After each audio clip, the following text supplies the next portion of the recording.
بسم اللہ الرحمن الرحیم۔ السلام علیکم۔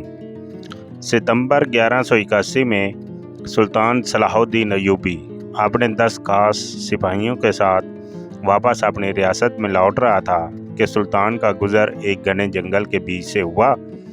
سلطان صلاح الدین تیز رفتاری کے ساتھ اپنے سپاہیوں کے ساتھ گھوڑے پر آ رہا تھا کہ اچانک سلطان کی نظر ایک غار پر پڑی، اور اس کو دیکھ کر سلطان غصے سے لال ہو گیا۔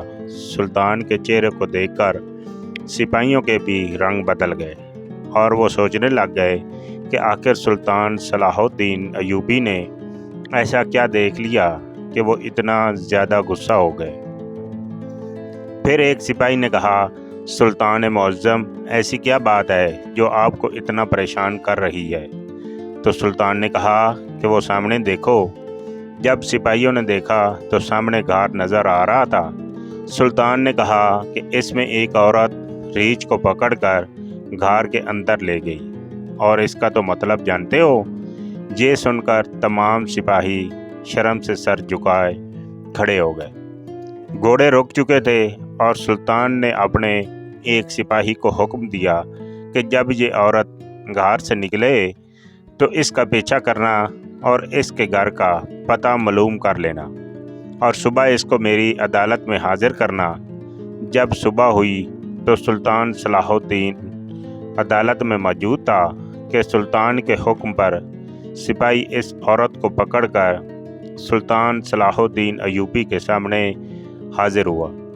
سپاہی نے اس عورت کو ایک خاص کالی چادر میں لپٹا ہوا دیکھا۔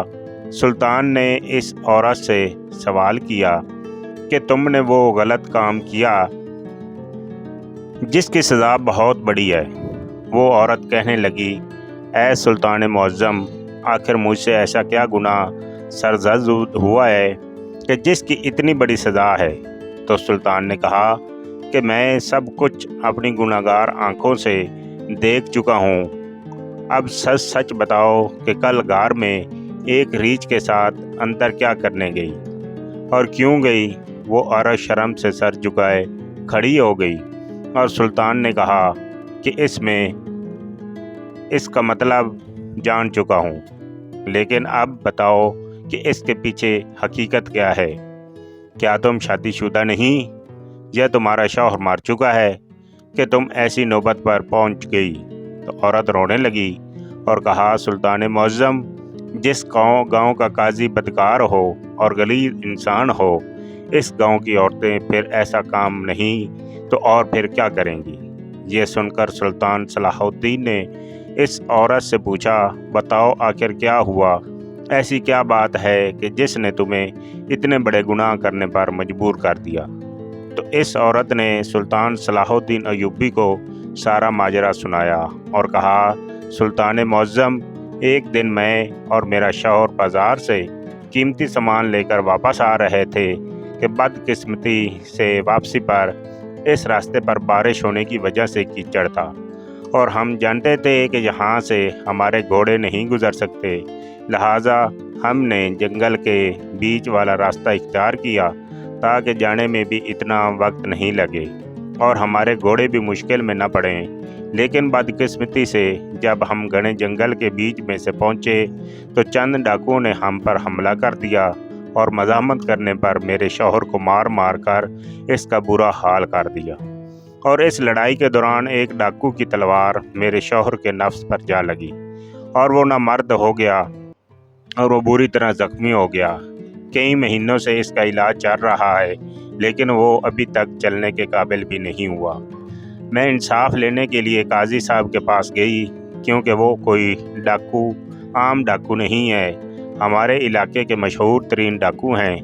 انصاف لینے کے لیے اپنا مقدمہ لے کر گئی تو الٹا قاضی صاحب میرے جسم کو بھیڑیے کی طرح دیکھنے لگا۔ مجھے معلوم ہو گیا کہ اگر قاضی سے انصاف لینا ہے تو پہلے قاضی کے بستر کو گرم کرنا پڑے گا۔ یہ سن کر سلطان صلاح الدین ایوبی کی نظریں جھک گئی، اور سلطان نے اسی وقت ایک سپاہی کو بھیجا اور کہا کہ اس عورت کے گھر جاؤ اور معلوم کرو کہ واقعی عورت سچ کہہ رہی ہے۔ سلطان کا سپاہی چند لمحوں میں وہاں پہنچ گیا اور آ کر سلطان کو بتایا کہ اس عورت کی ایک ایک بات درست ہے۔ اس کے شوہر کی حالت بہت بری ہو چکی ہے اور شاہی حکیم نے بھی اس کا معائنہ کیا کہ وہ اب بالکل فارغ ہو چکا ہے۔ یہ سن کر سلطان نے اپنے سپاہیوں کو حکم دیا کہ جاؤ اور اس گاؤں کے قاضی اور ان ڈاکوؤں کو گھسیٹتے ہوئے میرے پاس حاضر کرو۔ چند گھنٹوں میں سلطان نے دیکھا کہ سپاہی قاضی اور 3 آدمیوں کو لے کر آ رہے ہیں۔ پھر قاضی صاحب کو سلطان کے سامنے حاضر کیا گیا تو قاضی صاحب نے سلطان کے سامنے اپنے گناہ کا اقرار کر لیا۔ اس کے بعد سلطان صلاح الدین ایوبی نے کہا، جب تک قاضی کا سر قلم نہیں ہوگا اس وقت تک اس مقدمے کا میں فیصلہ نہیں کروں گا۔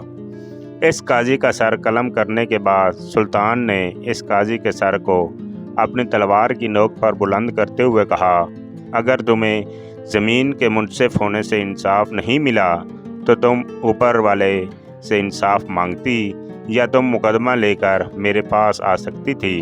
کیا تجھے معلوم نہیں کہ سلطان صلاح الدین کی عدالت سے اللہ کے حکم سے آج تک کوئی بھی حاجت مند بغیر اپنی حاجت پورے کیے نہیں گیا؟ تو اس عورت نے کہا، سلطان میں اکیلی تھی اور مجھ میں اتنی ہمت نہیں رہ چکی تھی کہ میں کسی کے پاس انصاف کے لیے جاؤں، اور آپ جانتے ہیں کہ ایک نوجوان عورت بغیر شوہر کے کیسے رہ سکتی ہے، اور اس لیے میں یہ گناہ سرزد کرنے میں مجبور ہو گئی، لیکن اس میں مجھے شرم نہیں کہ میں قاضی کا بستر گرم کرنے سے بہتر ہے کہ ایک جانور کے ساتھ اپنی ہوس مٹائی۔ قیامت کے دن میں اپنے اللہ کے سامنے کسی غیر مرد کے ساتھ کرنے کی وجہ سے نہیں پکڑی جاؤں گی۔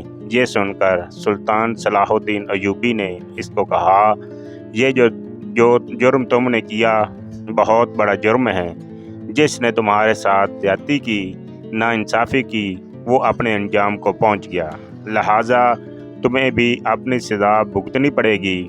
اور کہتے ہیں کہ پھر سلطان صلاح الدین شریعت کے مطابق اس عورت کو سزا دے دی، اور اس کے بعد سلطان نے حکم دیا کہ میری پوری سلطنت میں یہ پیغام پھیلا دو کہ کوئی بھی عورت کسی نامحرم مرد کے ساتھ یا کسی بھی جانور کے ساتھ زنا کرتے ہوئے پکڑی گئی تو دونوں کو سر عام سنگسار کر دیا جائے گا۔ اور پھر کہتے ہیں کہ سلطان کے اس حکم کے بعد کسی میں اتنی جرأت نہیں تھی کہ کوئی ایسا غلط قدم اٹھا سکے۔